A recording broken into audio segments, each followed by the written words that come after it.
Aujourd'hui, on accueille 3 intervenantes. On est ravis. Bonjour à toutes les 3. Bonjour. Alors, Alexandra Rossi, vous êtes chargée de mission biodiversité. Bonjour. Bonjour. Et Stéphanie Kampf, vous êtes chargée de mission observatoire. Donc, vous êtes toutes les deux à la région Grand Est. Merci d'avoir accepté notre invitation. Et Eva Poilvé, vous êtes responsable pôle milieu naturel au Parc naturel régional des Montagnes de Reims. Bonjour. Merci également à vous de nous avoir rejoints. Donc aujourd'hui, on se retrouve pour parler de la stratégie régionale de la biodiversité du Grand Est qui propose un cadre commun d'intervention pour la période 2020-2027. Et donc, vous allez nous en dire plus cette matinée. On est parti pour 1 heure, 1 heure et demie de webconférence, 1 heure et demie plutôt. Avant de vous laisser la parole, du coup, je tiens à vous rappeler ou à vous indiquer en tout cas que vous êtes amenés, enfin, vous pouvez, si vous voulez, poser vos questions dans le module QR qui est en bas de votre écran. N'hésitez pas à les poser tout le long de la webconférence et on les prendra au fur et à mesure. Je vous rappelle également que la webconférence est enregistrée et qu'elle sera disponible en replay avec le support de présentation plutôt la semaine prochaine. Pour ceux qui sont sur Vimeo, vous pouvez également poser vos questions en réduisant du coup votre fenêtre. À droite, vous avez un espace qui s'appelle discussion, auquel vous pouvez poser vos questions. J'irai les prendre également au fur et à mesure. C'est tout bon pour moi. Du coup, Stéphanie Alexandra, je vous laisse partager votre écran.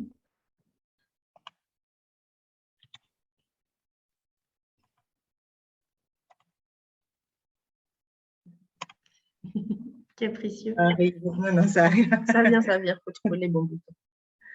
Parfait. Alors, je vous laisse mettre en plein écran. De notre côté, c'est bon. C'est tout bon pour nous aussi. Merci. Du coup, je vais démarrer. Voilà, je vous propose de démarrer par voilà, un retour sur l'élaboration de la stratégie. Je m'excuse d'avance, je suis un peu enrhumée, donc si je tousse ou je me mouche, voilà, ce sera un impondérable. Je suppose que, enfin, j'ai pas la liste des participants, mais je suppose que vous êtes familier avec la réglementation. Voilà, je démarre malgré tout par ça. Donc, la loi MAPTAM a désigné les régions comme chef de file sur les questions de biodiversité. Et la loi pour la reconquête de la biodiversité a confié aux acteurs régionaux la responsabilité de co-construire une stratégie régionale pour la biodiversité en articulation avec la stratégie nationale et le SRADET, et ainsi que les plans biodiversité. Le contexte régional au moment où on a lancé l'élaboration de la stratégie régionale biodiversité, c'est qu'on avait une fusion des régions en 2016. Donc la région Grand Est, c'est l'ex-Champagne-Ardenne, Lorraine et Alsace.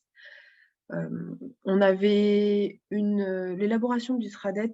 Enfin, je suppose que vous êtes familier aussi, mais je précise quand même que le SRADET, c'est le schéma régional d'aménagement, développement durable et égalité des territoires, qui intègre le sujet de biodiversité, qui a été initié en 2017 en intégrant plusieurs phases de concertation territoriale. Et il a été arrêté en novembre 2019. Alors même que l'ASRB a été lancé en mars 2019, donc on était vraiment dans une dynamique de concertation au niveau du territoire qu'on a poursuivi dans le cadre de l'élaboration de l'ASRB. Il y a aussi un point que je voulais vous partager, c'est que donc, les 3 anciennes régions avaient, il y avait des éléments comment dire, disparates au niveau des 3 anciennes régions. On avait quelque chose qui ressemblait vraiment à une stratégie au niveau Champagne-Ardenne, avec une charte d'engagement des acteurs. Par contre, au niveau Lorraine et Alsace, on avait des documents qui étaient appelés plans biodiversité, qui ressemblaient plus à vraiment des documents portés et mis en œuvre uniquement par les régions. Donc là, il y a des petits décalages de mise en forme, je m'en excuse. Donc la mise en œuvre, l'élaboration de la stratégie régionale biodiversité a été lancée donc en mars lors de l'installation du comité régional biodiversité, mars 2019. Ça a été suivi par un atelier régional en juin, des ateliers territoriaux en octobre 2019, un atelier régional en janvier 2020, au cours duquel on a présenté un peu des premières analyses des contributions, des premiers éléments de synthèse. Et à partir du printemps 2020, on a commencé à avoir un document qui était partageable, et on a travaillé avec le CRB au cours de on a proposé le document en consultation, puis pour avis, et enfin il a été adopté en juillet 2020. Pour l'élément de contexte qui n'apparaît pas sur la frise, c'est qu'en mars-avril 2020, on a eu la pandémie de Covid qui a démarré, donc en fin de processus, qui a retardé un peu la fin du processus, mais qui nous a permis de faire une phase de consultation complémentaire. Au niveau de la gouvernance, l'instance centrale de l'élaboration de la stratégie régionale biodiversité, c'est le comité régional biodiversité, qui est composé de 5 collèges, les collectivités, l'État, des associations, les usagers, le secteur privé et des experts scientifiques. Le collectif régional, qui est comment dire, une instance de travail qui est informelle aujourd'hui, enfin qui se formalise petit à petit entre le conseil régional, l'ADREAL, les agences de l'eau et l'Office français pour la biodiversité. On a l'autre côté, le côté scientifique, le CSRPN et l'Observatoire qu'on va plus développer dans la seconde partie de la présentation, et tous les partenaires et acteurs du territoire qui viennent contribuer par leur expertise, mais aussi évidemment par la mise en œuvre des actions qui figurent dans la stratégie. Pour ceux que ça intéresse, les moyens qui ont été mobilisés pour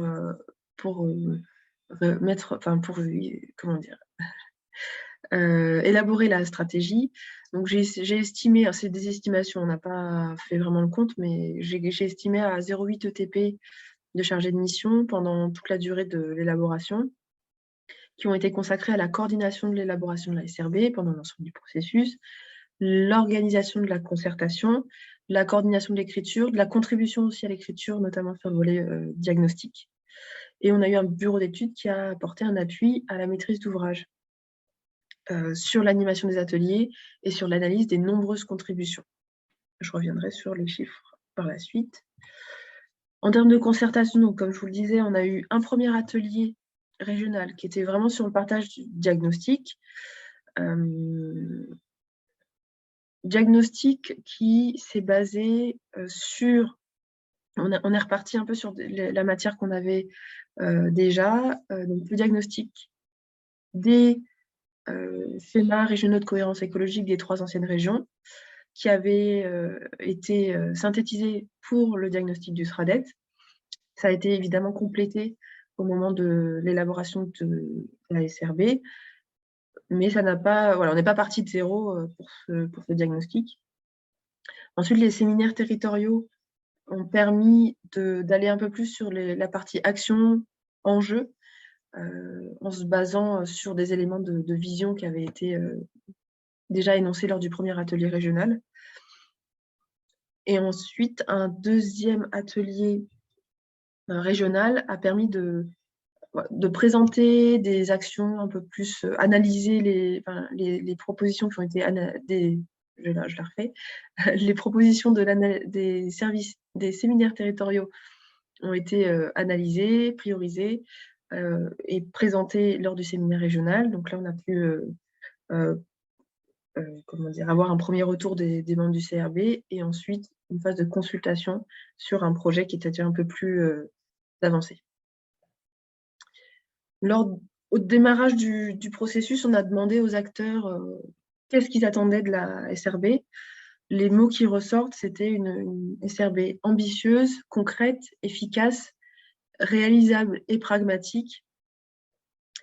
Donc, on a, tant que faire se peut, essayé de s'appuyer sur ces mots-clés.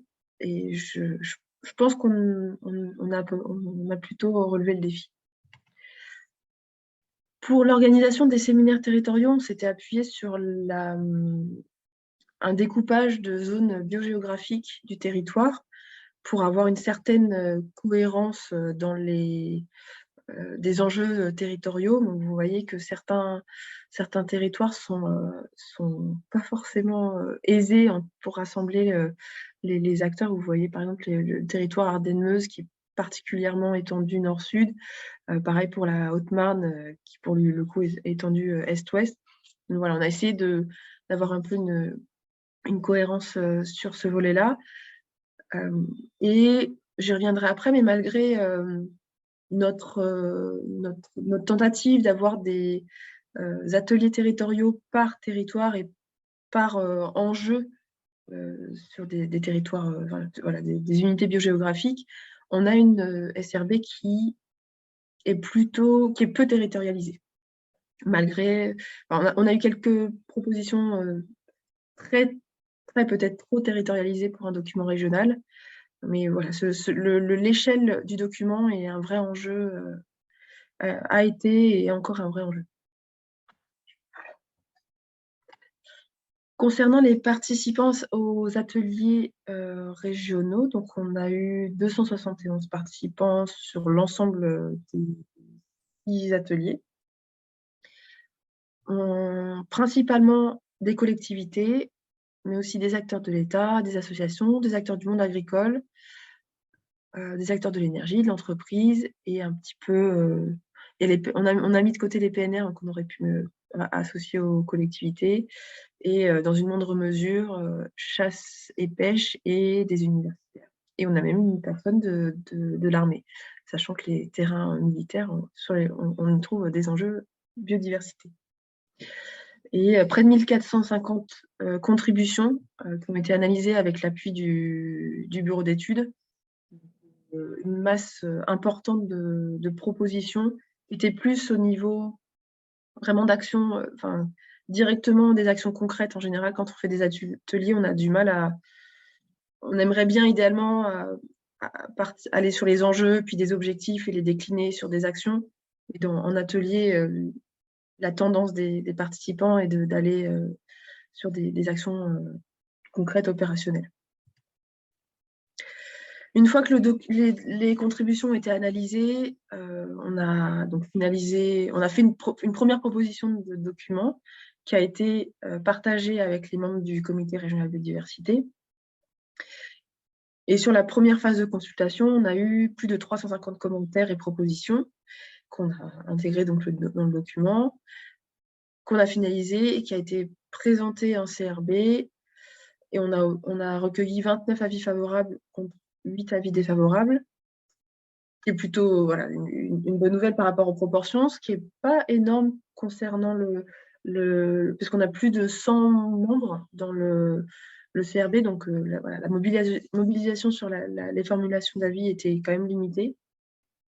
Et on peut aussi nous faire la remarque qu'on n'a pas eu un avis voté par le CRB, ce qui peut s'expliquer par le manque de structuration à ce moment-là du CRB et un temps de travail du CRB qui a été consacré à l'élaboration plutôt qu'à l'avis à la construction de l'avis sur le document.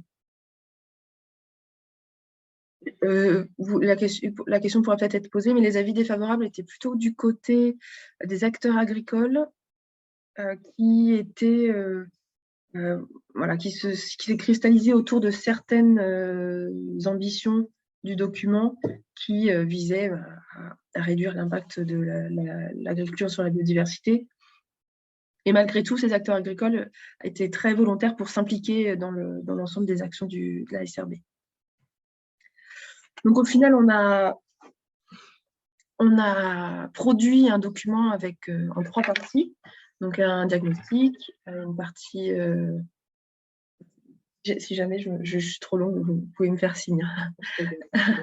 Une partie diagnostic, une partie orientation stratégique, qui est un peu le pilier du document avec les enjeux et les objectifs, et une feuille de route.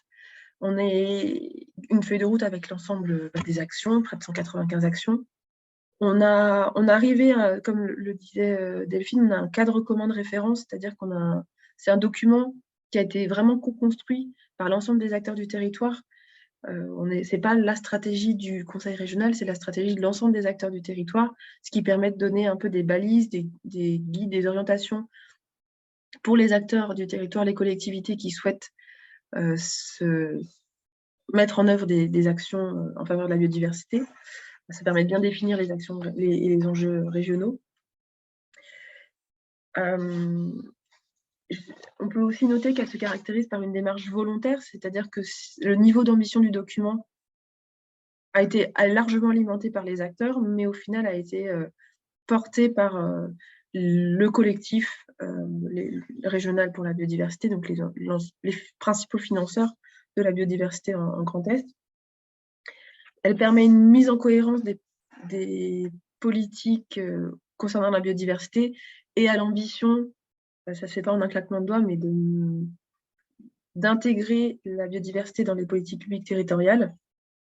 Elle a mobilisé son élaboration, a mobilisé largement les acteurs du territoire dans un processus continu de concertation. Et voilà, ça continue encore, je dirais aujourd'hui, c'est encore une ambition de mobiliser largement les acteurs. Alors, vous êtes peut-être intéressé de savoir ce que contient cette stratégie. Donc, une stratégie régionale ambitieuse et concrète. Donc là, je vous passe la diapositive qu'on présente traditionnellement en introduction de la SRB, avec un aperçu de milieux et d'espèces du territoire. Donc, un territoire riche de sa biodiversité. Biodiversité qui fournit énormément de services, notamment la régulation climatique. C'est un enjeu particulièrement prégnant, surtout en ce moment. Et une biodiversité qui s'effondre avec des espèces. Les chiffres ne sont plus tout à fait à jour, mais on pourra les mettre à jour, mais ça reste vrai. Des oiseaux, une baisse de 13% des oiseaux inféodés aux espaces agricoles en 15 ans. Il y a une étude sur des zones protégées en Allemagne qui ont montré une baisse de biomasse d'insectes de 82% en moins de 30 ans. Donc, c'est vraiment considérable.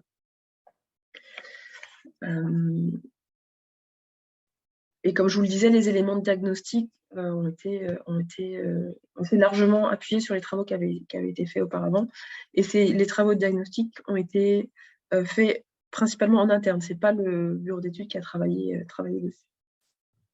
Les menaces qui pèsent sur la biodiversité, ces photos pour illustrer les facteurs d'oppression identifiés par l'IPBES, l'artificialisation des sols, la fragmentation des milieux, le prélèvement des ressources naturelles, le changement climatique, la pollution, les espèces exotiques envahissantes qui menacent tous la biodiversité au niveau mondial, mais bien évidemment au niveau Grand Est. On a articulé la stratégie régionale biodiversité autour de 6 objectifs, 6 piliers, 6 axes. Protéger l'existant, reconquérir les milieux dégradés, mieux connaître pour agir, limiter les pressions et mobiliser tous les acteurs et améliorer l'efficacité et la cohérence des politiques publiques. Il ressort que les deux principaux piliers sont les deux premiers, en termes de nombre d'actions, sont les deux premiers, protéger l'existant et reconquérir les milieux dégradés. Une des parties, je ne sais pas si c'est une particularité, mais en tout cas, une intention qu'il y avait dans la SRB, c'était de donner toute sa place à la biodiversité dite ordinaire, donc notamment en milieu agricole et milieu urbain, tout en ayant la préoccupation de préserver la biodiversité patrimoniale.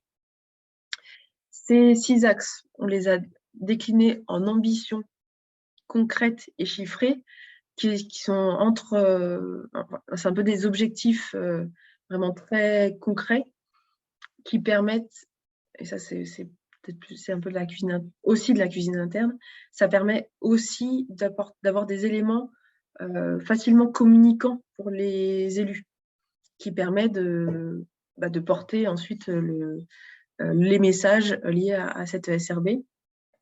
Et ça, à mon avis, était un des ingrédients qui a permis, comment dire, de faire prendre la sauce aussi en interne au niveau de la région, de bien faire saisir aux élus qu'est-ce que contenait vraiment cette SRB. Donc là, c'est un aperçu des ambitions qu'on avait intégrées dans notre SRB. Donc, par exemple, au moins 2% du territoire en espace protégé, protection forte, 100% des aménagements en cohérence avec les continuités écologiques, 3% d'îlots de bois dans la forêt publique et 8% dans les secteurs en jeu, 1 million d'arbres plantés, une communication annuelle sur la biodiversité, etc. 15 nouvelles réserves ou extensions de réserves, un fonds d'aide aux initiatives citoyennes, une filière locale en structuration, la réduction de la consommation de foncier naturel. Donc là, c'était un objectif qui a été au SRADET qu'on avait repris là. Une empreinte biodiversité neutre. Voilà, c'est des éléments qui permettent de passer des messages sur ce qui va être vraiment concrètement fait dans la SRB. Et je n'ai pas évoqué un des points forts de la SRB, c'est une ingénierie aux biodiversités pour accompagner les collectivités dans leurs projets de restauration de la biodiversité, mais aussi évidemment sur les sujets eau. Voilà, là on a la roue complète avec l'ensemble des ambitions, mais ça ne doit certainement pas être lisible. Et vous voyez qu'entre les axes du milieu et les ambitions qui sont autour, on a 36 défis, donc 36 intitulés qui permettent, voilà, qui sont un peu des objectifs, qui sont les objectifs qui nous ont permis de structurer la SRB. Les documents sont, il y avait l'adresse tout à l'heure, tous les documents sont consultables sur la plateforme biodiversité du Grand Est. Donc si vous tapez biodiversité Grand Est, normalement vous pouvez tomber sur tous ces documents dans la partie stratégie. Donc on a décliné nos défis et ambitions dans 195 actions pour lesquelles on a identifié un coordonnateur au sein du collectif. Donc, je rappelle, le collectif, c'est Région de Réal, OFB et les agences de l'eau. Les porteurs et partenaires potentiels. Donc, au moment où on a identifié, on a écrit la SRB, tous les partenaires n'étaient pas forcément clairement identifiés. C'est pour ça qu'on était sur des partenaires potentiels. Mais du coup, on les a fait figurer. Mais c'était pas, voilà, on a volontairement pas fait de fiche action finalisée, très détaillée, pour d'un côté gain de temps, mais aussi on s'est dit que les actions, en fait, l'ensemble des acteurs allaient pouvoir s'en saisir et les décliner à leur manière. Ça nous permettait de valider un document et qu'ensuite les actions pourraient être mises en œuvre, voilà, adaptées en fonction des partenaires. La limite de ça, c'est que certaines actions aujourd'hui ne sont pas ou peu portées. Donc, il y aura un travail à faire sur ces actions peu portées. Et enfin, on a des indicateurs de suivi pour évaluer au fur et à mesure la mise en œuvre des actions. Voilà un aperçu du type d'action qu'on avait dans la SRB. Donc, par exemple, protéger des espaces naturels en lien avec les collectivités dans les établissements scolaires, par exemple. Encourager le déploiement d'études de TVB. Encourager l'émergence de projets TVB, etc. C'est avec à chaque fois le coordonnateur, un porteur de projet. Et cette SRB, donc on a un des mots-clés qui apparaissait tout à l'heure, c'était ambitieux. Il y avait ambitieux et il y avait réaliste. Alors on a été ambitieux. Sur le côté réaliste, très honnêtement, on l'a pas. C'était pas l'entrée clé de la SRB. Donc elle a été très ambitieuse. On a estimé qu'il fallait, pour la mettre en œuvre, 2 millions d'euros en fonctionnement et 28 millions d'euros par an, non, au total, en plus de ce qui était déjà mis voilà, ce qui était déjà existant au niveau des investissements. Donc, on était bien au-delà des moyens qui étaient déjà mis en place. Mais ça nous a permis, je reviendrai par la suite là-dessus, de nous orienter vers des financements européens. Donc ça, c'était un point que je voulais vous évoquer. Et puis sur le suivi et la mise en œuvre de la SRB, donc on fait un bilan annuel qui est présenté en CRB et au CSRPN. L'observatoire que Stéphanie va vous présenter tout de suite, qui assure un suivi d'indicateurs spécifiques. Donc on travaille à articuler la SRB et l'observatoire. La feuille de route, on a prévu qu'elle aille jusqu'en 2023, donc elle va être révisée l'année prochaine, ce qui permettra de peut-être mettre de côté les actions qui sont réalisées, celles qui ne sont plus d'actualité, et intégrer les actions en lien avec les enjeux nouveaux. Et enfin, un bilan et une révision globale de la SRB en 2027. Voilà, ça c'est en calendrier ce que je viens de vous dire. Et je laisse la parole à Stéphanie. Oui. Donc, je prends la suite. En fait, Alexandra m'a demandé de vous présenter l'Observatoire Grand Est de la biodiversité parce que c'est à la fois finalement un outil de suivi et d'évaluation de la SRB, mais c'est également une action de notre SRB. Donc, pour vous en parler, j'ai prévu de vous expliquer un petit peu le contexte. Alors, il faut savoir que l'Observatoire Grand Est de la biodiversité, il a été initié en 2016, donc au moment de la fusion des 3 ex-régions. Donc, c'est finalement un projet qui s'est mis en place avant la stratégie régionale. En fait, on avait un contexte un petit peu particulier en Grand Est parce qu'il existait déjà un observatoire, pardon, j'ai le soleil, au niveau alsacien qui existait. Donc, c'était avant le suivi d'indicateurs de la biodiversité en Alsace.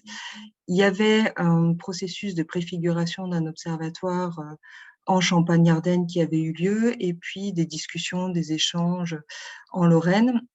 On avait une très forte richesse en données et en acteurs sur notre territoire. Et puis, tout ça accompagné d'une forte volonté politique, finalement, ça a permis d'initier ce projet d'observatoire dès la fusion, donc dès 2016. Donc, voilà. Au niveau de la gouvernance, Alexandra vous a présenté la gouvernance de la SRB. Vous retrouvez ici exactement le même schéma.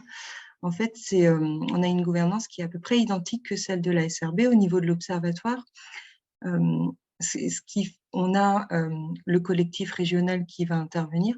Alors, juste pour précision, en Grand Est, le contexte, c'est qu'on n'a pas d'agence régionale de biodiversité. On a décidé plutôt de fonctionner en collectif avec les principaux financeurs, donc elle a cité plusieurs fois donc, les 3 agences de l'eau, l'OFB, la région et l'Adréal, et ça se fait par une bonne entente. Donc il y a une concertation à chaque fois, on discute entre ces structures, et donc au niveau de l'observatoire, ce collectif régional, il représente finalement le comité de pilotage de l'observatoire. On associe après beaucoup plus largement l'ensemble des membres du comité régional de biodiversité, donc il y a 127 membres. On va venir présenter le projet d'observatoire à ce comité pour qu'il puisse nous faire part des remarques, pour qu'on puisse éventuellement faire des propositions, des réajustements sur le projet. Donc ça, c'est la sphère verte que vous voyez. Est aussi au niveau de la gouvernance associée le CSRPN, donc le Conseil scientifique régional du patrimoine naturel, qui est là pour venir être le garant au niveau scientifique du projet d'observatoire. Et puis finalement, plus largement, l'observatoire, c'est quoi? C'est un projet, comme la SRB, hein, finalement, c'est un projet qui va se mener en partenariat avec l'ensemble des acteurs qui sont volontaires, qui souhaitent participer. Donc, c'est la sphère bleue pour la mise en œuvre. C'est tout partenaire qui souhaite participer à l'observatoire peut y participer. Voilà.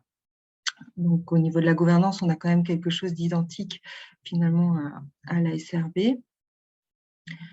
Au niveau des objectifs de l'observatoire, donc au moment de sa mise en place, il y a 5 objectifs vraiment forts qui ont été identifiés. Premier objectif, c'était de promouvoir et de soutenir la réalisation d'inventaires naturalistes. pour avoir plus de connaissances finalement de la biodiversité sur notre territoire, et notamment sur des groupes qui sont aujourd'hui mal connus, hein, comme les insectes, les mousses, les champignons. Voilà, donc ça c'est un des premiers objectifs. On a dans le deuxième objectif le suivi de l'évolution de la biodiversité pour voir effectivement si on a des déclins ou pas, ou si les espèces se portent mieux sur notre territoire. Et puis il y a cet objectif, le troisième, qui est le suivi des politiques publiques, qui du coup là rejoint cet objectif de suivre et d'évaluer la SRB. Et enfin, deux objectifs complémentaires, et être un outil d'aide à la décision, voilà, fournir de l'information à différentes échelles, et puis enfin, valoriser, communiquer les informations disponibles. Et vous verrez un petit peu plus tard que ça rejoint finalement des actions, des ambitions de notre SRB. Je voulais quand même vous expliquer comment, vous avez vu que la SRB, elle est organisée sous forme d'axes avec des thématiques de travail. L'Observatoire, il a une organisation qui est un petit peu différente, qui a été pensée avant ou même presque de manière parallèle à l'organisation de la SRB. L'Observatoire, il va plutôt s'organiser autour de 20 thématiques. Donc, vous les avez là sous les yeux. Les thématiques en vert, c'est des thématiques liées aux grands milieux qu'on retrouve sur notre territoire. Donc, il y a les milieux forestiers, souterrains, ouverts, anthropiques, humides, etc. Il y a des thématiques qui sont liées aux pressions qui pèsent sur la biodiversité sur notre territoire. Donc, les pressions qui vous ont été présentées par Alexandra, vous les retrouvez en orange, donc telles que la fragmentation ou les espèces exotiques envahissantes. Et puis, il y a des thématiques qui sont liées aux réponses qu'on va venir apporter pour lutter contre les pressions. Donc ça, c'est les thématiques en bleu, telles que l'amélioration de la connaissance ou les financements en faveur de la biodiversité. Alors, vous vous demandez peut-être qu'est-ce que c'est en jaune. En jaune, on a une thématique biodiversité régionale et fonction service écosystémique. C'est des thématiques qui sont finalement transversales. Moi, je vous invite, si vous souhaitez avoir plus d'informations, à vous rendre sur la plateforme dont vous a parlé Alexandra. Donc, vous avez le lien labiodiversité.grandest.fr. Dans la biodiversité à la loupe, vous avez tout un contenu qui présente l'Observatoire, et vous pourrez y retrouver un document à télécharger qui présente l'organisation de l'Observatoire et ce que moi j'appelle ce qu'on appelle son cadre général, parce que au sein de chaque thématique, il y a un certain nombre de questions évaluatives qui ont été identifiées. C'est-à-dire, finalement, on se disait, bon, l'Observatoire, il sert à quoi? Il va apporter des réponses sur quoi? À quelles questions on va devoir apporter des indicateurs ou des descripteurs de l'information des éclairages? Voilà, donc vous avez 121 questions. Ces 121 questions, elles ont été établies à partir de retours de membres du CSRPN et d'acteurs, de différents acteurs. On les a compilées. Il y a des thématiques qui contiennent beaucoup de questions, d'autres qui sont beaucoup plus simples. Là, je vous ai mis des exemples sous les yeux. Par exemple, sur la thématique biodiversité régionale, la thématique transversale, vous avez une question qui porte sur les réservoirs. Quels sont les réservoirs connus de biodiversité? Comment est-ce que leur superficie évolue, leur nombre, leur qualité? Si je prends les milieux souterrains, il y a une question qui porte sur quelle biodiversité est présente dans ces milieux, comment la biodiversité de ces milieux évolue, etc. Et donc, dans ce document, vous avez les 121 questions qui sont identifiées. Ces questions, elles ont été priorisées afin qu'on sache sur lesquelles il fallait travailler à court terme, à moyen terme et à long terme, qu'on puisse organiser le travail. Et tout ça, c'est disponible dans la brochure. Et ça permet de guider, d'établir la feuille de route de l'Observatoire. Alors ça, c'est vraiment sur comment l'Observatoire il est organisé. Finalement, vous l'avez vu, la SRB, le processus a débuté en 2019. L'Observatoire, il était antérieur. Donc, on a finalement deux projets qui ont été menés de manière concomitante. Il y a quand même néanmoins, donc après, il a fallu faire un lien entre la stratégie, l'Observatoire, et c'est ça qu'on voulait vous présenter ce matin rapidement. Au niveau de la stratégie, dans l'axe C, mieux connaître pour agir, il y a une ambition un défi, je pense, je crois que c'est ça le terme qui est utilisé. C'est un défi qui porte sur faire de l'Observatoire régional de la biodiversité l'outil de suivi de l'état de la biodiversité en Grand Est pour orienter l'action. Donc, vous voyez là que finalement, la SRB, elle est venue asseoir le projet d'observatoire et elle a même renforcé ses objectifs. Pourquoi? Parce qu'au niveau de ce défi, il y a un certain nombre d'actions. Je vous les avais là sous les yeux, la présentation de la fiche. Il y a un certain nombre d'actions qui ont été concrètes, qui ont été identifiées. Première action, c'était d'installer l'Observatoire régional de la biodiversité. Alors, en 2019, l'Observatoire, il avait 3 ans d'existence. On était en train de créer tout le socle, de soutenir les partenaires pour qu'ils se structurent. Il était encore peu visible. Et c'est aussi pour ça que c'est vraiment apparu comme une action, mais c'était déjà finalement une action en cours. Au niveau d'une autre action qui avait été identifiée comme objectif, c'était de promouvoir et de soutenir la réalisation d'inventaires naturalistes en incluant les groupes mal connus. Donc, ça correspond à un des objectifs que je vous ai présentés et qui avait d'ores et déjà été identifié. Il y a la question de développer des indicateurs de la biodiversité par milieu, par thématique. Idem, on avançait bien, l'observatoire. Territorial, alors il y a une action importante qui a été identifiée, alors qu'on avait nous en tête, mais c'est vraiment là où la stratégie elle est venue l'asseoir, c'est territorialiser les indicateurs, les descripteurs, les informations en fait qui étaient produites par l'Observatoire pour qu'on dispose d'analyses fines à des échelles infra. Voilà. Et puis, il y avait la question de la publication des résultats. Et donc, on voit que dans cette stratégie, il y a vraiment des actions qui ont été identifiées, qui ont permis de renforcer ce programme d'observatoire. Et finalement, l'observatoire va produire des indicateurs. Et ces indicateurs, ils vont nous permettre de suivre. Lorsque les bilans de la stratégie, les bilans annuels vont être publiés, on va utiliser les indicateurs qui sont calculés par l'observatoire pour suivre l'évolution de notre stratégie. Je vous ai mis sous les yeux un exemple. Par exemple, on a une question évaluative qui porte sur la superficie des forêts qui se développent en libre évolution sur notre territoire. Donc ça, c'est une question de l'observatoire. Il y a un indicateur aujourd'hui qui existe, qui est calculé, donc qui est la surface des forêts domaniales en libre évolution. Vous avez sous les yeux le chiffre, 1,7% de la surface de forêt domaniale qui évolue en libre évolution. Et vous voyez que finalement, on a travaillé à rassembler la SRB et l'Observatoire et à regarder à quel défi ça se rattache. Donc, ça se rattache au défi 5, favoriser la gestion vertueuse des… Oui, en fait, je ne vois pas Madia, c'est pour ça.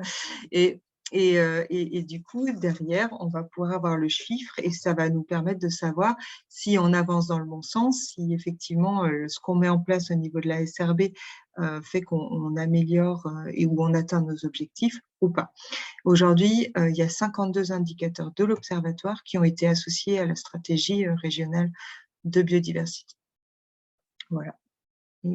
J'en ai fini sur le lien avec l'Observatoire. Je repasse la parole à Alexandra. Et du coup, la suite à la SRB, enfin l'élaboration de la SRB, comme je vous le disais, au niveau des… Comment dire, c'est plus l'ambition, c'est un document qui était particulièrement ambitieux, et au moment où on l'a élaboré, on n'a pas passé au filtre de la faisabilité, donc on s'est retrouvé avec une SRB très ambitieuse, et on n'avait pas forcément, collectivement, on n'avait pas forcément les moyens de financer l'ensemble de la SRB. Donc, il y a eu l'opportunité de présenter un projet LIFE intégré. Donc, un projet LIFE intégré, il contribue à mettre en œuvre le cadre d'action prioritaire Natura 2000. Mais aussi, aujourd'hui, le cadre d'action prioritaire au niveau national va au-delà de Natura 2000, ce qui a permis de mettre en œuvre, d'intégrer dans ce programme un nombre important d'actions qui étaient non financées aujourd'hui, au moment de l'élaboration.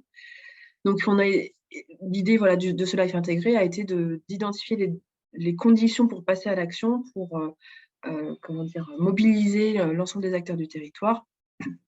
Et on a identifié ces objectifs spécifiques pour projets qui sont issus de la SRB, donc amélioration de la connaissance de la biodiversité régionale, l'ingénierie et l'assistance technique des porteurs de projets, ça c'est un volet qui est particulièrement important pour l'accompagnement des collectivités sur le territoire, la sensibilisation et la formation, des financements innovants et durables, et de la recherche et de l'innovation. On a travaillé pendant 7 mois avec on a une quinzaine de partenaires sur le projet, des cofinanceurs qui sont les membres du collectif régional pour la biodiversité, et les partenaires, on a les parcs, les PNR, le Parc national des forêts, le réseau des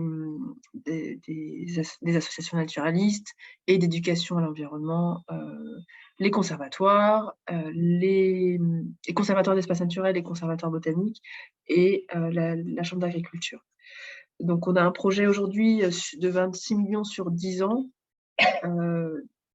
Donc, c'est un peu le retour d'expérience, c'est qu'au moment, si on avait eu un document qui était faisable, on n'aurait certainement pas débouché sur un projet live. Donc, voilà, on a un peu saisi, ça nous a été reproché d'avoir un document un peu trop ambitieux et non, qui n'était pas dans un calendrier ou dont la faisabilité n'avait pas été étudiée.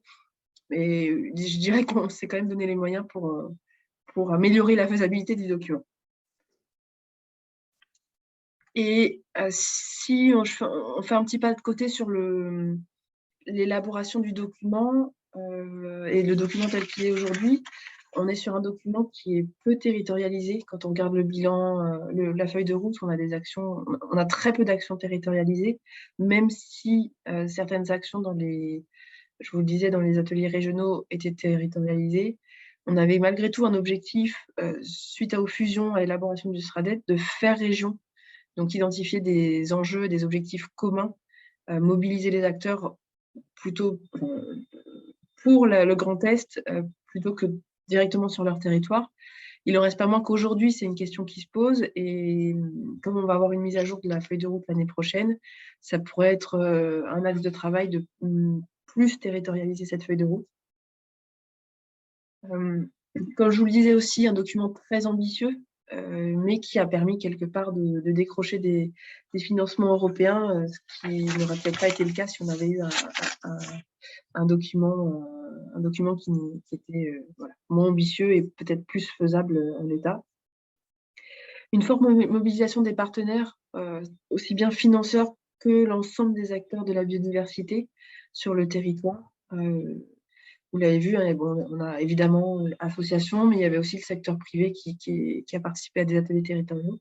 Donc ça, c'était un marqueur important, puis une large mobilisation en termes de nombre de personnes, et un collectif régional qui a été vraiment pilote. C'était vraiment un comité technique. On avait un CRB qui était une instance plus large de concertation. On avait le collectif régional qui a été vraiment pilote sur le côté plus opérationnel. Un calendrier initial d'élaboration qui a été plutôt respecté, malgré l'épidémie de Covid qui est apparue en fin de processus, mais qui a permis, cela dit, d'ajouter une petite phase de concertation sur le document final. Donc, on a fait d'une contrainte une opportunité, et un coût relativement limité qui peut s'expliquer par une AMO qui était ciblée vraiment sur l'appui à la concertation et un peu sur l'analyse des contributions.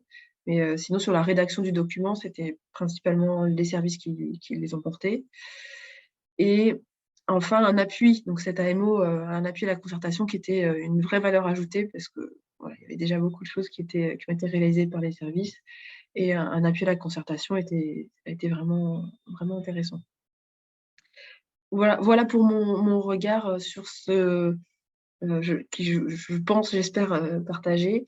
Du coup, je laisse la parole maintenant à Eva pour avoir un autre regard, l'autre côté. Merci beaucoup. Alexandra. Oui, l'objectif de mon intervention, c'est de vous faire un peu un petit retour sur nous, comment on a perçu la démarche donc de mise en place de la SRB, et puis aussi comment on l'intègre ou on l'applique un petit peu dans le cadre de nos actions. Donc, je n'ai pas du tout de diapositive, hein, vous serez obligé juste de m'entendre, de m'écouter parler. Pour la stratégie régionale de biodiversité, toute la démarche a été vraiment saluée en fait, par le parc, mais aussi par de nombreux acteurs pour différentes raisons. Déjà, c'est le comité régional biodiversité qui a été sollicité pour émettre des avis et c'était vraiment une plus-value parce qu'on a tout un... Alexandra l'a déjà dit, mais une diversité d'acteurs, ce qui nous a fait nous poser des questions et avancer tous ensemble un peu plus loin et en prenant avoir d'autres visions, en tout cas pas que la nôtre, pas que celle des associations, pas que celle des élus, mais échanger nos points de vue. Un autre point important, ça a été en fait d'être sollicité dès le début et tout au long du projet. On n'a pas eu de gros moments sans être trop sollicité. Alors, ça a pris du temps, mais au moins, on n'a pas loupé une étape où on avait toujours un peu la SRB en tête, ce qui nous permettait d'être un peu plus efficace quand il fallait. Un autre élément peut-être à mentionner, c'est plutôt la méthodologie. On a eu plusieurs moments de concertation, les ateliers qui étaient vraiment intéressants, avec tous les modes de concertation qu'on peut voir maintenant dans tous les ateliers qui se montent un peu partout. Mais aussi, on avait plusieurs occasions d'émettre des avis écrits, on avait aussi des questionnaires en ligne. Donc, même si on n'avait pas pu se positionner à un moment, on pouvait toujours le faire un peu plus tard. Donc, c'était vraiment, en tout cas, nous, la même démarche avait été portée dans le cadre du SRADET et c'était vraiment intéressant de partager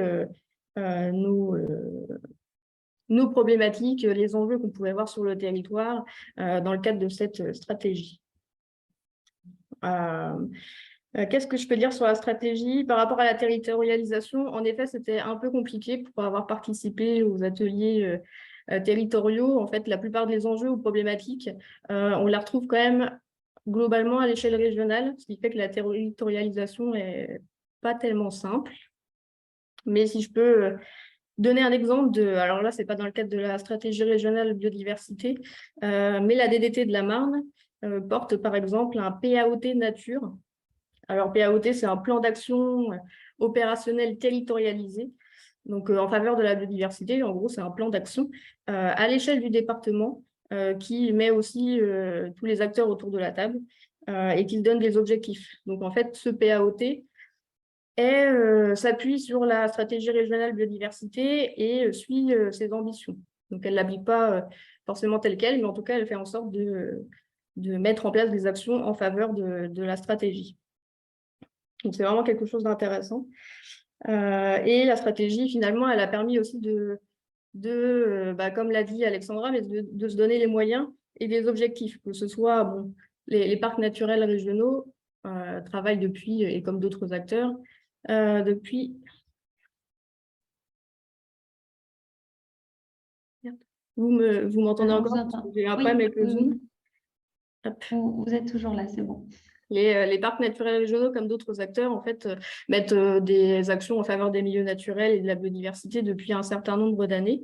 Mais ça permet de conforter nos actions et puis aussi pour des personnes ou des structures qui se lancent un peu plus dans la thématique depuis quelques années, de les orienter un petit peu plus et de leur donner des billes, en fait, des idées. Et en tout cas, de se mettre tous ensemble pour avancer sur ces thématiques-là. Donc là, c'est un petit peu le retour sur la stratégie. Là, je vais juste faire un point globalement sur nous, les actions du parc, comment ça s'intègre dans cette stratégie, et un petit peu aussi sur le live, parce que la région, alors je ne sais plus quand est-ce que c'était exactement, je crois que c'était en 2020, 2021, en 2020, nous a envoyé un mail à plusieurs, en tout cas envoyé un mail à plusieurs partenaires pour nous informer qu'un live intégré allait être peut-être lancée, ou en tout cas qu'une démarche allait être mise en place, ce qui nécessitait un temps agent quand même assez conséquent pour réfléchir à toutes les actions qui pourraient être intégrées et menées. mais au final, ça nous a permis de faire financer et de mettre en place des actions qu'on avait en tête depuis un certain temps et qui n'étaient pas finançables ou en tout cas un peu compliquées à mettre en œuvre. Donc, pour l'exemple spécifique du parc naturel régional de la montagne de Reims, on se posait vraiment des questions et on souhaitait vraiment travailler sur la forêt, en fait, la résilience des peuplements forestiers face au changement climatique, d'ailleurs comme d'autres structures. Et donc, on a travaillé avec la région pour mettre en place une fiche action spécifique pour lequel on a maintenant une personne à temps plein qui travaille sur la thématique. Donc, sur le territoire du parc, parce que c'est une problématique qu'on retrouve localement, mais surtout à l'échelle de la région Grand Est, parce que tout le monde est concerné. Donc, grâce à cette démarche, on a pu avoir donc une personne à temps plein qui travaille vraiment dessus et des fonds en investissement. Donc, c'est vraiment intéressant. Et pour aller un peu plus dans le détail, l'objectif, dans le cadre de cette action, c'est de mettre en place, de développer des paiements pour services environnementaux qui visent à mettre en place des îlots de vieux bois à l'échelle de la région Grand Est, donc 200 hectares d'îlots de vieux bois, qui seraient financés par le LIFE et aussi par du mécénat. Donc toute une réflexion sur les cahiers des charges et sur la mise en œuvre est en cours. Et une autre action, donc ces îlots de vieux bois, pour préciser, ça permet vraiment de faire le lien, de créer un réseau entre les différents sites Natura 2000 et c'est favorable à la biodiversité forestière. Et un autre volet, c'est de mettre en place des expérimentations donc sur 2 forêts pilotes, une dans le parc de la Montagne de Reims et une forêt pilote dans le parc des Vosges du Nord, pour tester des modes de gestion sylvicole différentes, ou en tout cas trouver des nouveaux itinéraires sylvicoles favorables à la résilience des peuplements forestiers face au changement climatique. Donc, il y a déjà des expérimentations qui sont faites par ailleurs, par l'ONF ou par d'autres organismes. Là, le but, c'est de faire d'autres expérimentations et d'aller un petit peu plus loin en termes de suivi et de connaissance des impacts sur la biodiversité aussi, pas que par le changement climatique. Donc, en tout cas, cette stratégie et la démarche de porter un life intégré a été quand même une plus-value de notre... en tout cas, de notre côté, pour le parc, c'est le cas. Et après, pour les autres actions, en fait, on menait déjà d'autres actions qui s'intègrent en fait dans la stratégie, donc qui vont alimenter les différents indicateurs et qui répondent déjà à des ambitions, défis, ou enfin, en tout cas, peu importe le terme utilisé, d'autres diverses actions qu'on peut déjà mener, comme la sensibilisation et l'accompagnement des élus dans le cadre de la révision de leurs documents d'urbanisme pour intégrer la trame verte et bleue, les zones humides, les ZNIF, les zones naturelles d'intérêt écologique, faunistique et floristique de type 1 notamment. Donc, je le précise parce que c'est bien mentionné dans la feuille de route, mais en tout cas, on intervient sur diverses thématiques et nos actions sont confortées et ça nous permet également d'avoir des fonds un peu plus facilement parce que finalement, on met en place une stratégie qui est cohérente à l'échelle régionale. Donc, pour les collectivités, en tout cas, et pour les structures associatives, c'est un plus, d'après nous, en tout cas.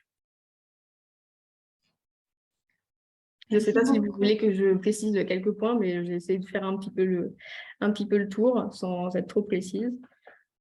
Merci. On va demander aux participants si justement ils ont des besoins de précision peut-être sur les actions concrètes. Merci en tout cas à toutes les 3 pour vos retours. On a une question sur en quoi cette SRB a pu interférer avec la politique des espaces naturels sensibles des départements. Je ne pense pas qu'elle ait interféré, mais il y a un vrai enjeu. Je ne pense pas qu'elle ait interféré de manière négative. Dans interférer, il y a peut-être articulé peut-être négatif. Je n'ai pas l'impression qu'il y a eu de perturbation de la SRB par rapport aux politiques ENS. Par contre, alors je ne l'ai pas sous les yeux, c'est une erreur de ma part, mais il y a une action qui vise comment dire, à gérer au mieux les ONS, et il y a une ambition au niveau Grand Est d'articuler le plus possible les actions, enfin les politiques, la SRB, avec les actions au niveau départemental, et donc les conseils départementaux, c'est au niveau des ENS. Donc je dirais qu'on est plus dans une dynamique d'essayer de se coordonner, de s'articuler. Après, ça dépend de chaque conseil départemental, hein, c'est pas... Voilà. Oui, moi j'ai mémoire que lors des ateliers justement territoriaux, c'était un sujet qui était évoqué, qui a été évoqué à plusieurs reprises, notamment pour appuyer toute cette stratégie, voir en quoi la SRB pouvait. Il y a des actions qui portent sur la cartographie de ces sites, les données de ces sites, de ces venues. La SRB finalement, pareil, elle est venue renforcer en fait cette action. Alors moi, je n'ai pas en mémoire exactement les actions, mais il y en a qui portent évidemment sur les ENS. Voilà.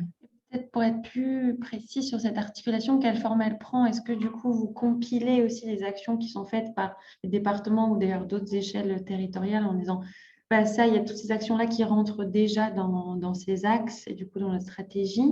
Ou est-ce que ça se fait un peu naturellement? Comment, alors, en effet, comment ça s'articule? au moment de l'écriture de la SRB, on s'est appuyé sur les contributions. Donc, il y a eu des contributions concernant les actions ENS, tout ce qui est fait au niveau départemental. Donc, on a reporté l'action dans la SRB. Après, au niveau des bilans, donc comme je vous disais, on fait des bilans. Aujourd'hui, on fait les bilans de ce dont on a connaissance. Ce qui pourrait être intéressant, c'est d'aller peut-être au-delà, d'aller chercher dans les conseils départementaux, dans les collectivités, pour aussi être le relais de ce qui est mis en œuvre. Comme on l'a dit, on a un document qu'on veut, c'est pas la stratégie de la région, mais bien de l'ensemble des acteurs. Après, pour le bilan, c'est pas évident de rapporter toutes les initiatives.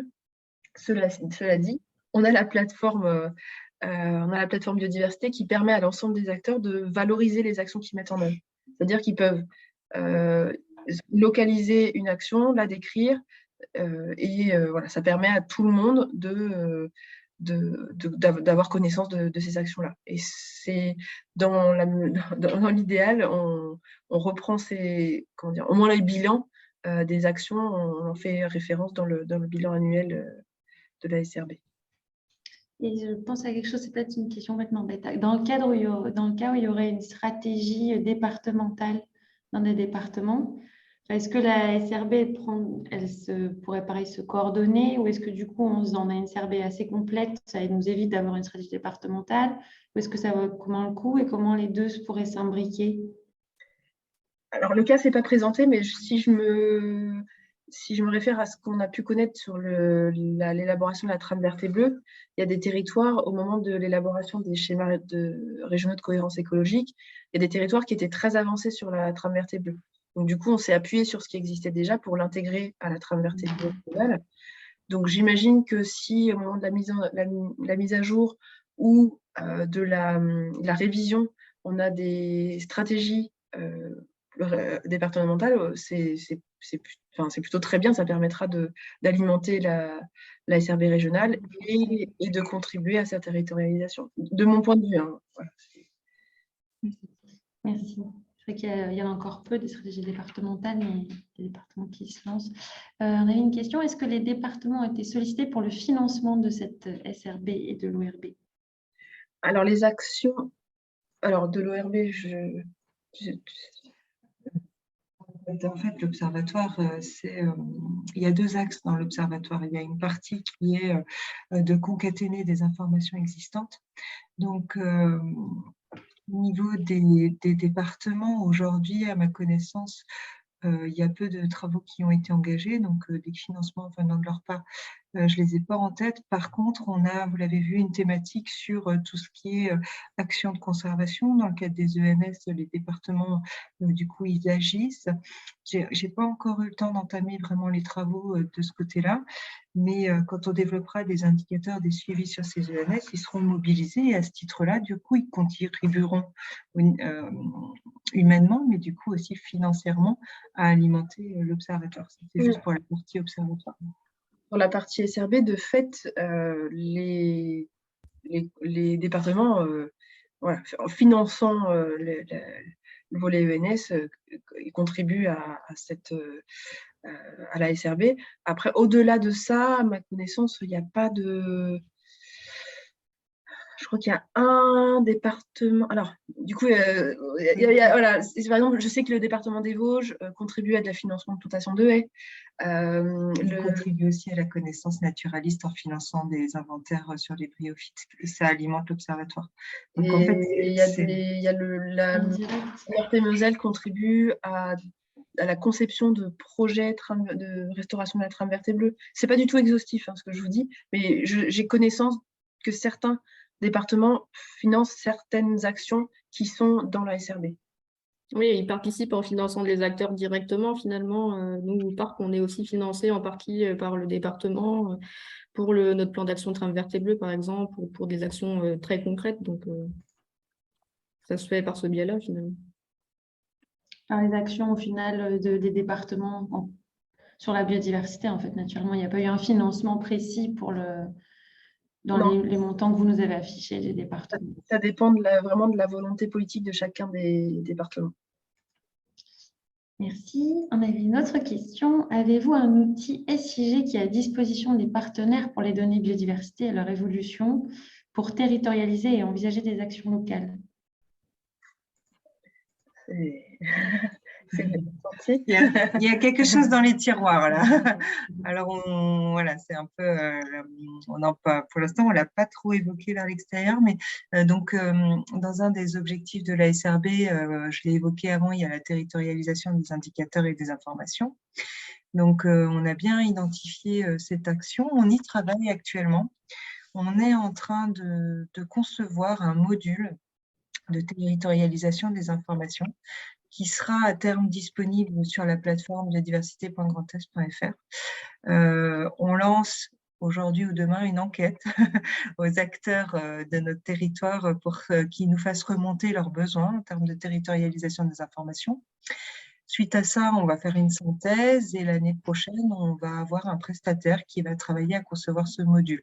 L'idée, c'est que chaque acteur puisse se rendre sur la plateforme et avoir accès à de l'information. Par exemple, cliquer sur la question quels sont les acteurs qui œuvrent sur mon territoire ou quels sont les atouts biodiversité, quelles espèces sont disponibles sur mon territoire et que ce module offre accès à cette information.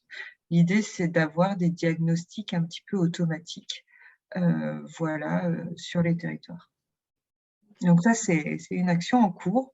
On le développe, on y travaille et on espère pouvoir offrir quelque chose, ouvrir ça à partir de la fin de l'année prochaine et bien sûr continuer après à l'enrichir au fur et à mesure que l'information se crée.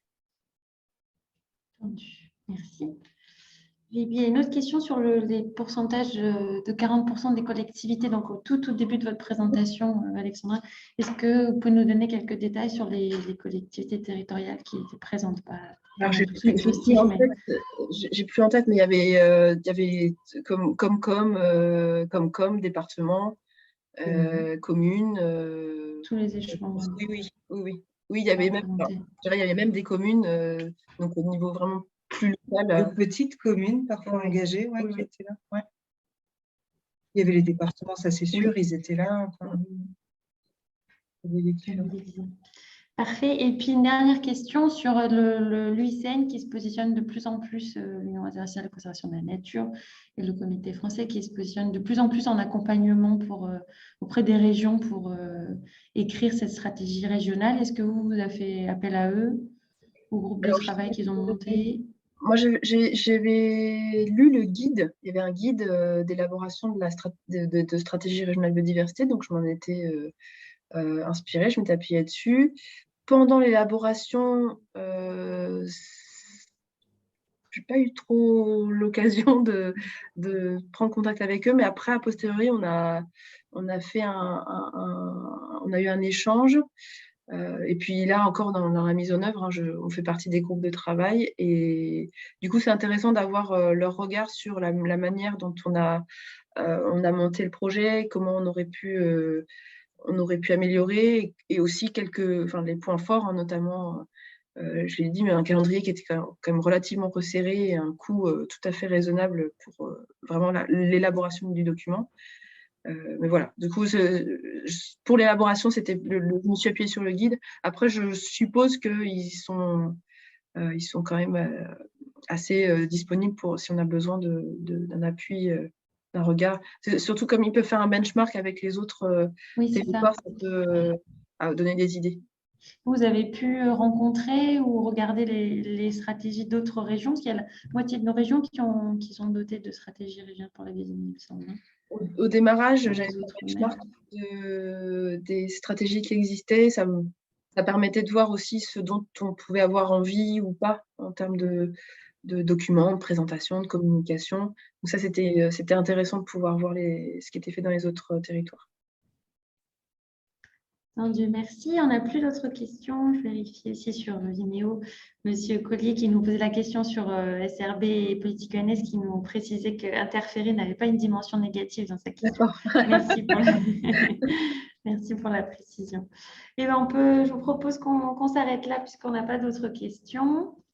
Merci encore à vous trois pour vos interventions. Merci à vous participants d'avoir été avec nous et pour vos différentes questions.